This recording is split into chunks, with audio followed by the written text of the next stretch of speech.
Olá, aqui é o professor Roberto. Sejam muito bem-vindos nessa nossa aula. E hoje nós vamos falar sobre a lei do mínimo, a lei de Liebig. Muito famosa essa lei, né, tanto aí para a academia tradicional, ou como para os estudos aí, a gente vai ver que para os estudos alternativos, nós também vai ser importante para a gente. Tá? Então, como eu disse, ela é muito conhecida, né, essa lei do mínimo, na adubação química tradicional. Né? Ou seja, hoje nós estamos falando da adubação química da agricultura moderna convencional. E nós vamos explicar o que é esse conceito, esse importante conceito, né?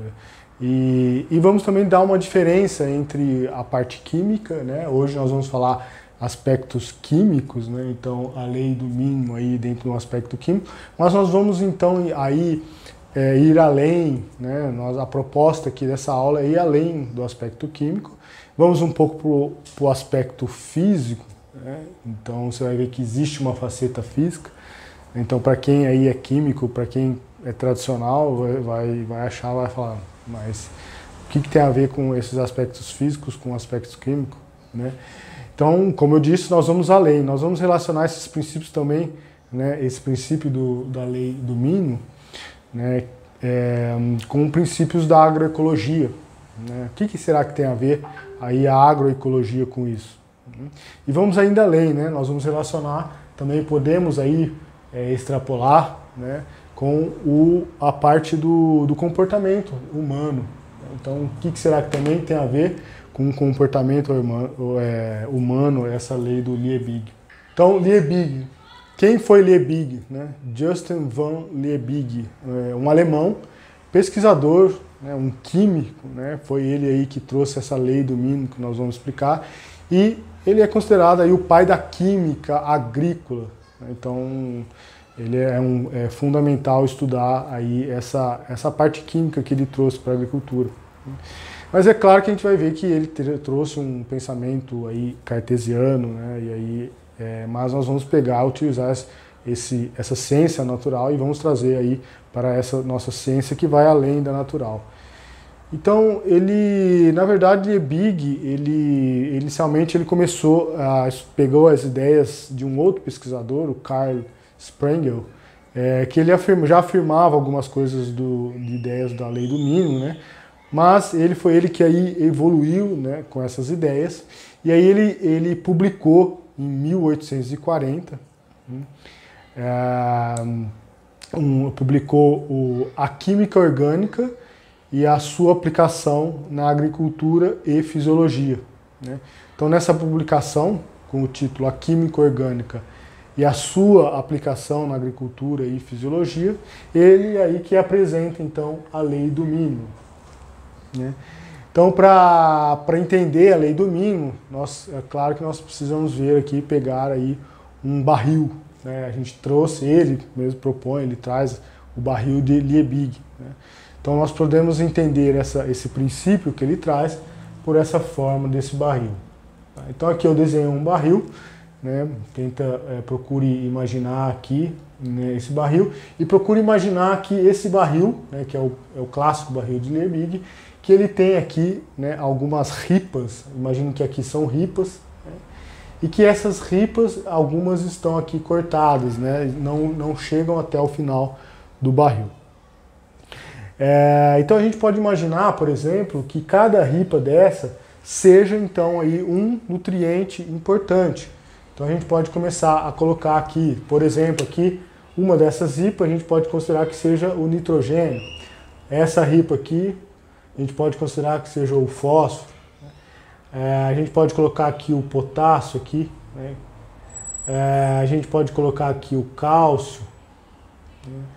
O magnésio, né? A gente pode colocar aqui o enxofre, né? E assim vai, né? Claro que a gente poderia colocar todas as ripas de todos os nutrientes aqui, né? E então vamos por último aqui, por exemplo, o ferro. Então, imagine então, cada ripa dessa, né, cortada, com seus nutrientes. O barril, no seu estado normal, você consegue encher ele, né? Então, imagine que se todas essas ripas estivessem completas, você conseguiria encher ele até em cima, né? Ou seja, você conseguiria encher ele até a sua capacidade máxima, tá?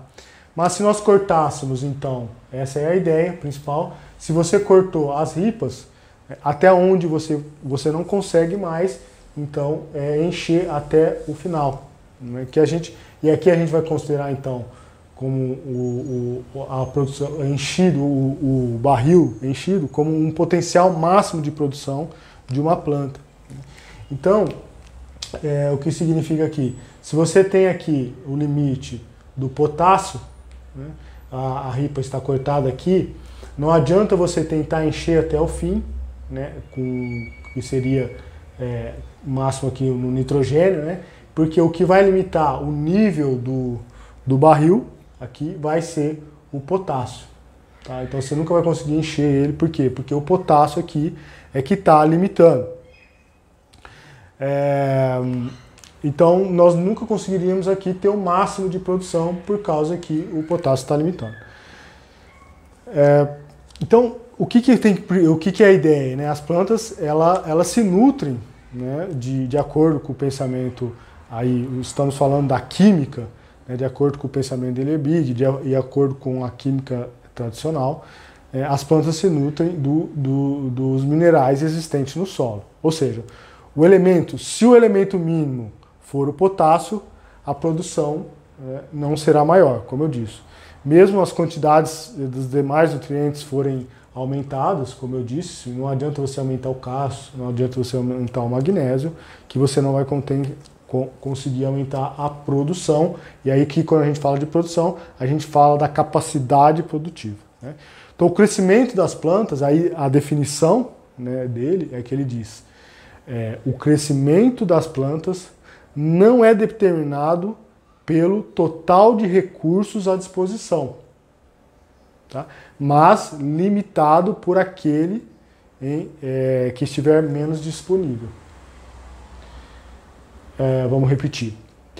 O crescimento das plantas não é determinado pelo total de recurso à disposição, mas ele é limitado por aquele que estiver menos disponível. Então, no caso, quem determina aqui o potencial de produção, aqui no caso, é o potássio, tá?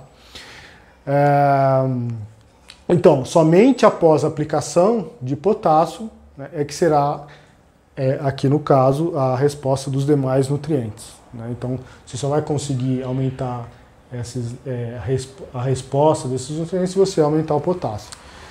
Então, essas descobertas de Liebig, eles estabeleceram as bases para o uso dos fertilizantes minerais que vocês conhecem hoje em dia. Mas aí você fala, mas aqui nós estamos falando de agricultura agroecológica. Por que você está falando, né, aí de fertilizantes minerais? E quando eu estou falando de fertilizantes minerais, nós estamos falando do NPK, né, de você jogar aí os minerais, os adubos químicos tradicionais. E vocês, como a gente sabe, o nosso trabalho, a nossa linha é a agricultura orgânica, é a linha biodinâmica. E no caso, né, como eu disse, aqui a gente não vai exatamente se preocupar com esses aspectos, tá? Mas eu estou colocando aqui por quê? Porque veja que ele é um princípio, ele encontrou esse princípio. E aí você vai ver que o que eu quero trazer aqui é que esse princípio ele serve para o mineral, né? Mas ele vai além dos fertilizantes minerais, a gente vai ver. Mas que é importante entender tudo isso aí, e vocês vão ver depois, né, como é que a agroecologia, como é que os sistemas de produção orgânico, né, como é que os sistemas integrados vão lidar com esses micro-organismos, com esses, né, nutrientes. Tá? Então, isso mostra, né, mostra mesmo aí para análise tradicional, química, a importância, né, de fertilizar o solo quimicamente de forma aí equilibrada. Tá? Então é importante, aí, isso mostra que é importante você equilibrar. Então precisa do equilíbrio, né, até mesmo aí na agricultura tradicional, na química da agricultura tradicional. Então, o desenvolvimento das plantas ele será determinado pelo nutriente em menor quantidade no solo, né, de acordo com a lei de Liebig. Então, é fundamental que cada um descubra, né, a lacuna, né, tanto nutricionalmente, que falta, né, para você chegar lá, e isso se faz com análise do solo, né? Então você precisa encontrar essa lacuna, né, essa parte que está faltando. Né? E por quê? Porque, de acordo com esse princípio, o rendimento de uma safra ele é limitado, né, pela deficiência desse nutriente essencial. Então, veja, eu estou falando de limite de safra. Então, e aqui a gente tem que considerar, né, que de acordo com a nutrição, os nutrientes não são, eles são insubstituíveis, né, para a química natural. Ou seja, o fósforo é o fósforo, o cálcio é o cálcio. Você não pode suprir o fósforo aplicando cálcio, né? Mas aí você vai ver que é a química natural. Aí você vai ver, né, que muita gente vai falar, né, que, né, principalmente na agricultura biodinâmica, você vai ver que essa não é necessariamente uma verdade. Mesmo porque você vai ver que na agricultura biodinâmica você é capaz aí de transmutar os elementos. Né? Então, principalmente aí, como a biodinâmica fala, principalmente o Steiner fala, né? Você é muito possível você transformar um elemento, a sílica, por exemplo, em um elemento como, por exemplo, que a planta necessita, como o ferro, ou como o fósforo, ou como o cálcio. Né? Então agora, se nós fôssemos passar então para o princípio, né, da agroecologia, é isso que eu queria mostrar para vocês, e você pode, o que você acha que pode estar colocando aqui no princípio da agroecologia? Você sabe que o princípio da agroecologia, né, do princípio da agricultura orgânica, né, todos esses movimentos agroecológicos, eles falam de algo muito importante, que você precisa integrar os organismos, né, todos os sistemas que você encontra, né, no organismo agrícola. Então, se nós formos pensar assim, né, esse aqui seria a nutrição, seria apenas uma ripa de um grande barril de um organismo agrícola. Não sei se deu para entender, né? Ou seja, nas partes, né, nós encontramos os mesmos princípios que regem o todo. No caso, a nutrição, então, ela irá aqui nesse caso, nós vamos fazer ela como apenas uma ripa, né, apenas uma ripa, né, de todo o nosso sistema. Então eu vou apagar aqui. Então eu peço licença para o Liebig, né, e para a lei do mínimo, porque nós agora vamos além, tá? Porque nós já explicamos a lei de Liebig, tá? E vamos além. Então aqui no caso, né, nós então tiramos os nutrientes, né, e a gente vai então colocar os nutrientes, né, em uma apenas. Imagine então que mesmo que todos aqueles nutrientes, né, estivessem preenchidos, né, então vamos colocar como se ele fosse essa ripa aqui, que ela foi até o final. Então a gente coloca que os nutrientes são apenas uma ripa, tá, de um sistema geral, tá bom? Então veja que aqui a gente já está mudando o nosso raciocínio. Até então, né, como eu disse, esse pensamento do Liebig, ele é o pensamento tradicional cartesiano e reducionista chamado, ou seja, ele está analisando exatamente uma parte isolada do todo. Então o nosso pensamento aqui, a gente procura utilizar o máximo possível do pensamento holístico, o pensamento sistêmico. Então a gente procura sempre aí pensar no todo. Então é isso que nós vamos fazer agora. Então, pensando no todo, nós vamos considerar que os nutrientes são apenas uma parte da ripa. Tá? Então, quais são os outros? Seriam, né? A gente pode colocar aqui, por exemplo, iluminação.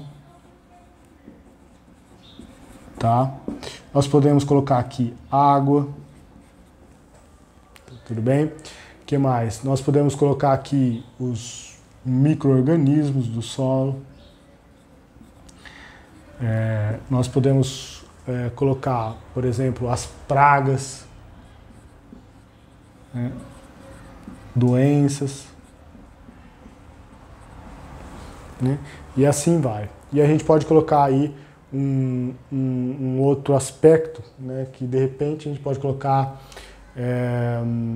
por exemplo, matéria orgânica aqui. É claro que a gente podia colocar muito mais, a gente podia colocar o oxigênio do solo, né, a gente podia colocar aí as plantas invasoras, né?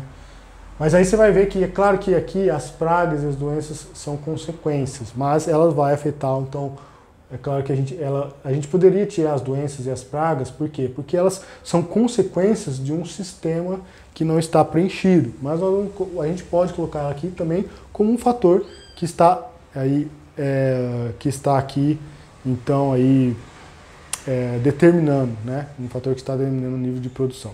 Então aqui vale um parênteses, quem vocês lembram, eu não quero confundir muito, mas eu vou colocar uma outra forma aqui muito importante, que é, quem lembra que fenótipo, né?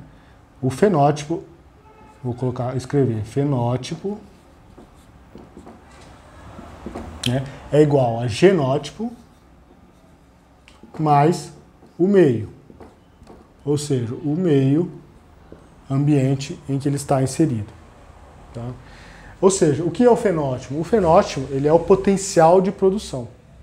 Ou seja, é aquilo que aquela planta ou aquele animal, né, ele consegue aí estar expressando o potencial máximo, é o fenótipo. Mas esse fenótipo ele vai ser igual ao quê?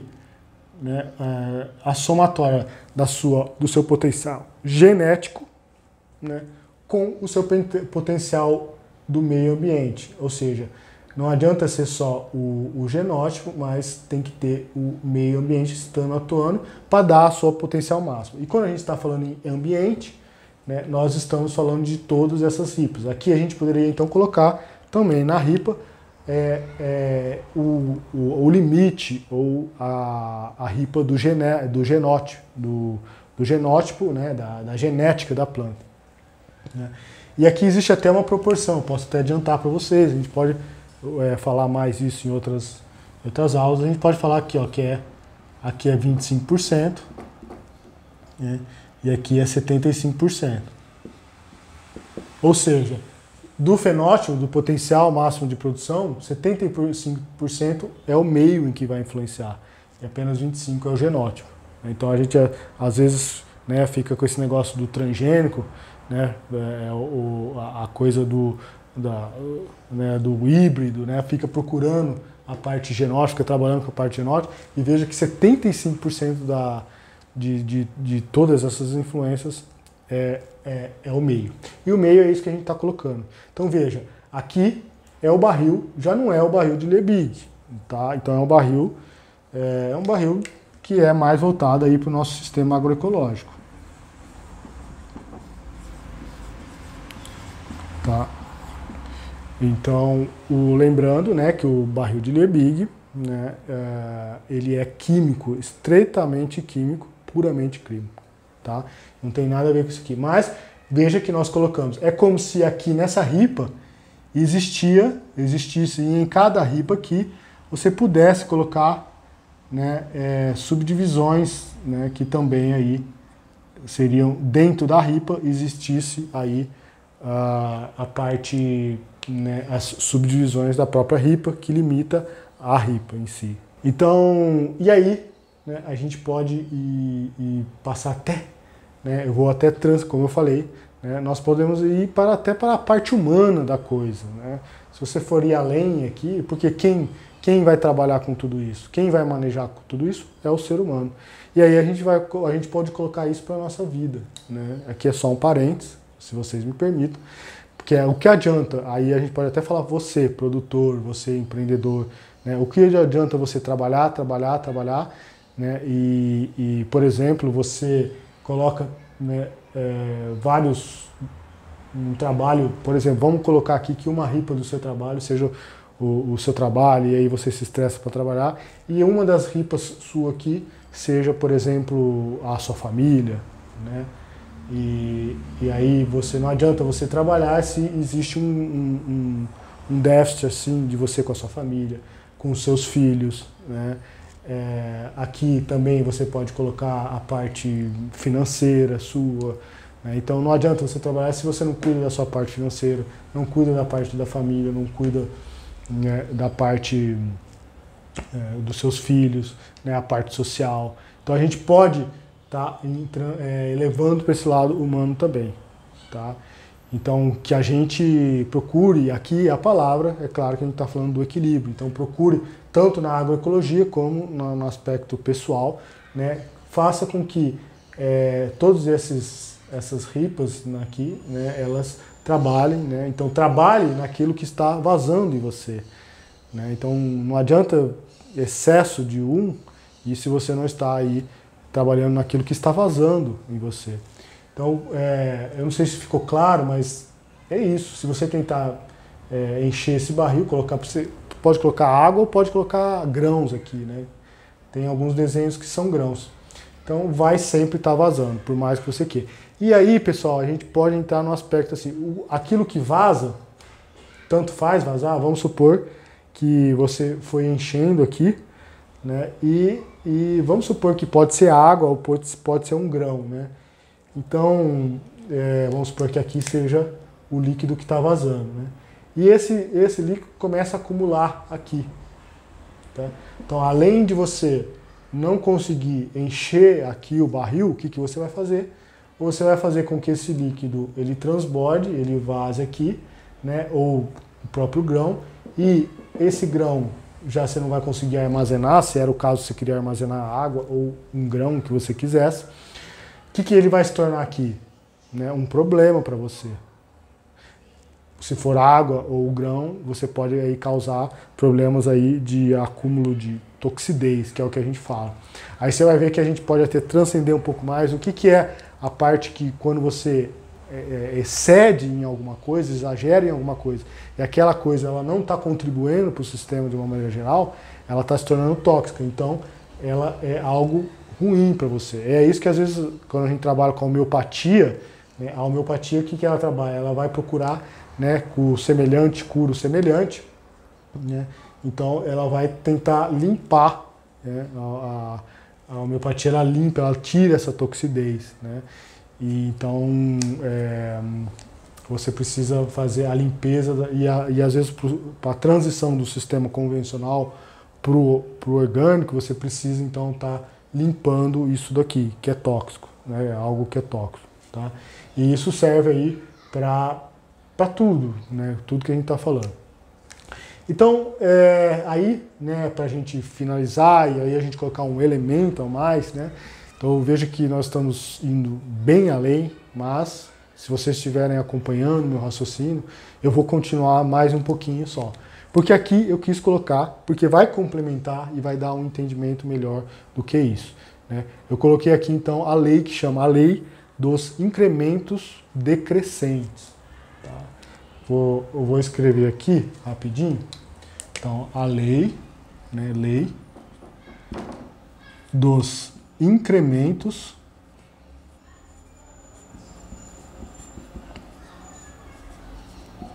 lei dos incrementos decrescentes, que é bem isso que a gente está falando.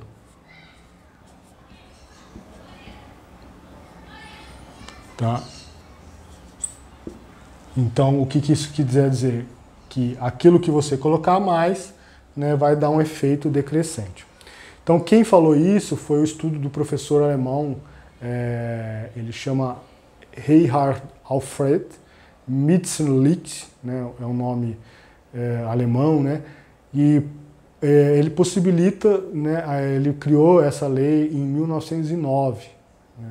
Então, ele diz, né, que a produtividade de uma planta ela vai decrescer à medida que se aumenta a quantidade fornecida de um determinado nutriente via fertilizante. Eu vou fazer um gráfico aqui, né, e vou falar de novo o que ele quis dizer. Imagina que ele fez um gráfico, né? Esse gráfico foi feito por ele, em que esse gráfico aqui seria a quantidade de fertilizantes, né, colocado, né, em quilogramas por hectare, né? E aí ele diz que a produtividade, de uma maneira geral, no início, aqui, tá? Ela vai, então, aumentar, e aí depois ela tende a diminuir, de acordo com... Então, esse gráfico seria da produtividade, essa curva, né? Produtividade por hectare, certo? E aqui a quantidade, ou seja, quanto mais fertilizante você coloca, né, você tem um momento em que ele tem uma boa resposta, né? E depois, quanto mais você colocar, a produtividade, em vez de aumentar, ela vai estar diminuindo, tá? Na verdade, aqui, ele é até mais, quando ele desenha o gráfico, ele é até mais acentuado, tá, pessoal? Cai bastante mesmo. E aí nós temos, então, a curva, né, que é do custo de produção, né, que aqui seria, você vai aumentando o custo, né, vai aumentando o custo, e aqui vai aumentando cada vez mais esse custo, tá? Então aqui você aumenta, mas veja, tem uma hora que é o custo, né, em custo por hectare, né? Então aqui seria o custo por hectare. Então mesmo você aumentando o custo, né, você tem uma queda de produção. Então você vê que às vezes você está gastando dinheiro, está colocando a mais, e na verdade mais fertilizantes, e isso aqui está acabando. Então essa é a lei, né, ela serve para tudo isso que a gente está falando. Né? Por quê? Porque quanto mais você colocar fertilizante, quanto mais excesso de qualquer coisa, na verdade você está tendo um custo, né, a mais, e tudo mais. Assim serve para o combate à doença, né? Se você colocar agrotóxico, e isso vale para tudo. Água, por exemplo, água demais, né? Você vai estar diminuindo a produção. Tudo que é demais, né, vai estar prejudicando aí. Tá? Iluminação demais e tudo mais. Então o que ele diz? Ele diz que a produtividade de uma planta ela vai decrescer à medida que se aumenta a quantidade fornecida de um determinado nutriente via fertilizante. Então as respostas das plantas elas são elevadas nas doses iniciais, né? Quando tem doses iniciais. Mas o incremento na produção é cada vez menor à medida que se aumenta a dose do nutriente fornecido, tá? Mas isso tudo, né, claro que a gente está pensando na química, como eu falei mais uma vez, de novo, eu vou falar, não é agricultura, necessariamente a agricultura orgânica ela vai trabalhar com os aspectos químicos, sim, tá? Mas aqui, veja, ainda nós vamos trabalhar, quando a gente começa a trabalhar com aspectos não só químicos, como eu falei, nós vamos trabalhar com aspectos físicos. E aí as nossas bases, quando você começa a entrar, então, existem as bases da agricultura biodinâmica, né, e quando a gente começa a trabalhar com forças eletromagnéticas, né, então tanto aí para a parte da nossa, que a gente trabalha, que é a agricultura biodinâmica, a agricultura, a homeopatia na agricultura, né, a parte de alquimia, né, que trabalha com transmutações, quando a gente está falando disso, nós não estamos mais falando de química. Tá? A química ela é essa coisa exata que você consegue entender e consegue ver. Né? Então nós estamos falando em bases eletromagnéticas. Quando a gente fala em bases eletromagnéticas, nós estamos indo além. Né? Então nós estamos falando algo que já não é visível aos olhos comuns. Tá? Então o que nós estamos dizendo é que, de uma maneira geral, isso aqui é um efeito. E quando a gente trabalha com a parte eletromagnética, nós estamos trabalhando com causas. Né? Então, as causas, elas não necessariamente você vai procurar aí, você vai procurar trazer esse equilíbrio, né, trabalhando com aspectos energéticos, aspectos eletromagnéticos. E os aspectos eletromagnéticos, a gente sabe que existe uma relação direta, né, quando você trabalha com energia, você está trabalhando com tudo isso daqui. Tá? Então, você vai procurar o equilíbrio, né, você pode tanto procurar da maneira química, como você pode procurar da maneira eletromagnética, que essas são as nossas bases. Então isso mostra que talvez, né, cuidado, que você pode estar aí, né, jogando dinheiro fora. Você procura, gasta mais dinheiro, que na verdade você está causando aí, abaixando a sua produtividade por hectare. Então ainda resumindo, né, o aumento das doses que você está colocando de fertilizante vai acarretar, né, num aumento de custo, né, e vai reduzir a sua renda. Né? Então, o que a gente sempre diz, né, principalmente na homeopatia, na agricultura, que o segredo é a dose. Né? Então, como a gente sempre diz, né, o remédio E a dose, o que determina se algo é remédio ou se algo é um veneno, é a dose. Né? Então, por essa razão, para cada cultura vai existir uma dose adequada, né, de cada um desses elementos, cada um desses fatores. E você pode colocar para a parte de nutrientes. E como a gente disse, então, quando você trabalha com energia, você vai estar trabalhando com inteligências, né, inteligências que vão regular tudo isso daí. Porque veja, na natureza, pessoal, isso tudo é regulado, os nutrientes, como o Liebig coloca, é tudo regulado, não existe a falta, né? Existe uma inteligência na natureza, existe todo um processo que vai fazer com que esses nutrientes eles se equilibram, não precisa ninguém, né, fazer nada.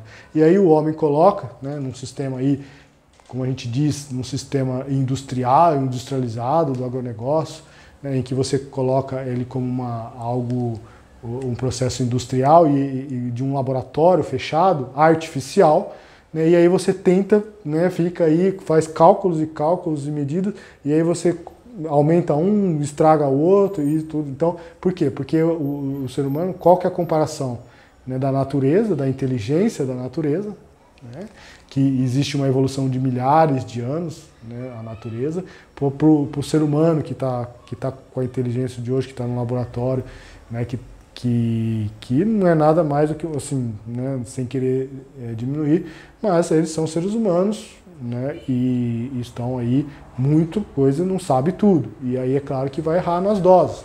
E a natureza, ela sabe controlar essas doses. E é isso que a agricultura orgânica faz, a agricultura biodinâmica faz. Nós trazemos inteligência, nós deixamos com que a inteligência da natureza faça todo esse trabalho de nutrição, né? Só que, por que não é importante? Porque, veja, isso daqui tudo, quando a gente fala, não precisa de você comprar, ninguém fala para você, porque se você descobre isso, você não precisa de colocar adubo, você não precisa de comprar adubo, e não precisa, né, contratar ninguém, e você fica super dependente desse pessoal. Então, essa explicação eu quis dizer, né, mostrar para vocês, veja a diferença de um pensamento cartesiano e um pensamento holístico, né, e eu quis mostrar para todos nós ficarmos atentos em relação a isso. Tá?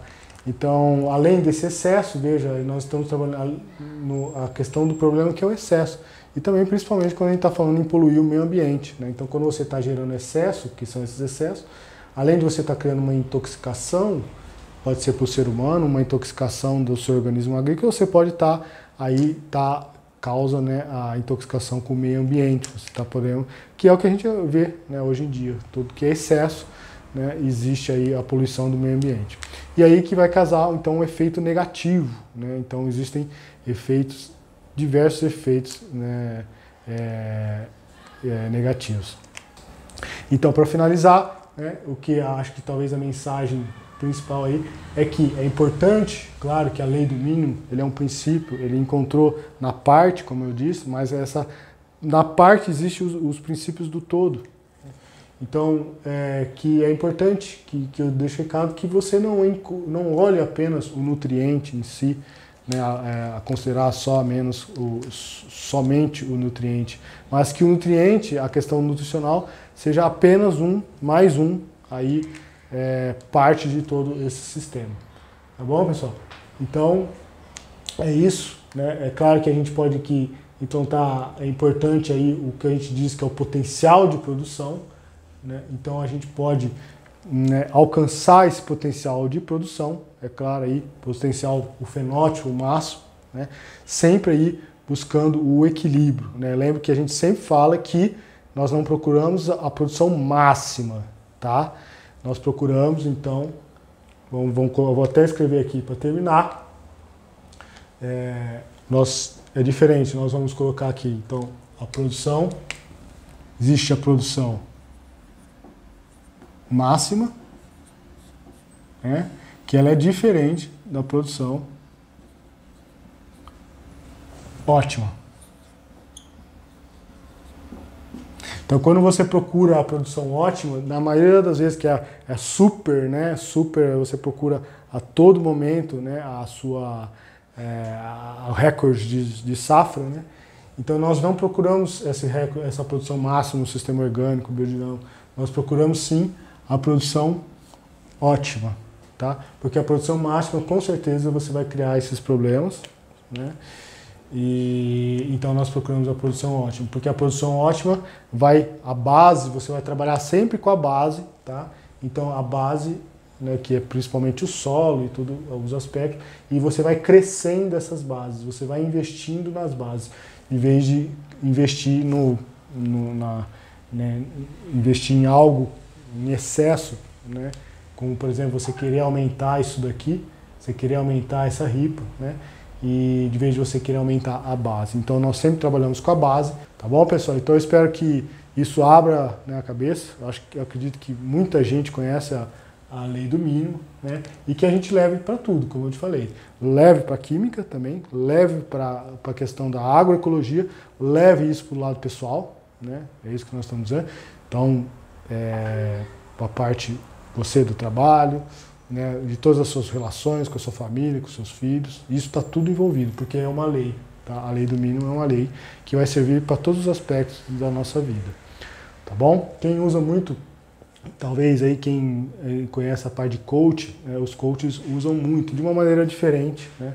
Os coaches, eles usam um pouco essa lei do mínimo, eles fazem um pouco esse trabalho, eles dividem a sua vida em 12 setores, que não adianta você ter só um dos setores da sua vida, né, desenvolvido se você não desenvolve outros. Por exemplo, você não desenvolve a parte financeira, não desenvolve a parte da sua família e tudo mais, tá? Então eles falam que você tem que ter um conjunto, né, eles dividem em 11, 12 partes, mais ou menos, e então porque é a mesma lei, é uma lei da natureza, tá bom? Então, e nós, como nós trabalhamos com a natureza, né, vamos sempre respeitar as leis da natureza, vamos ser sempre a favor da natureza, tudo bem? Então, muito obrigado, deixem perguntas, né? Façam questões que a gente vai estar sempre respondendo. Se vocês gostaram, aí espalhe aí para mais gente, né? E façam suas perguntas, seus comentários, né? Suas dúvidas e é isso, a gente se encontra aí nas nossas próximas aulas. Um grande abraço e até lá!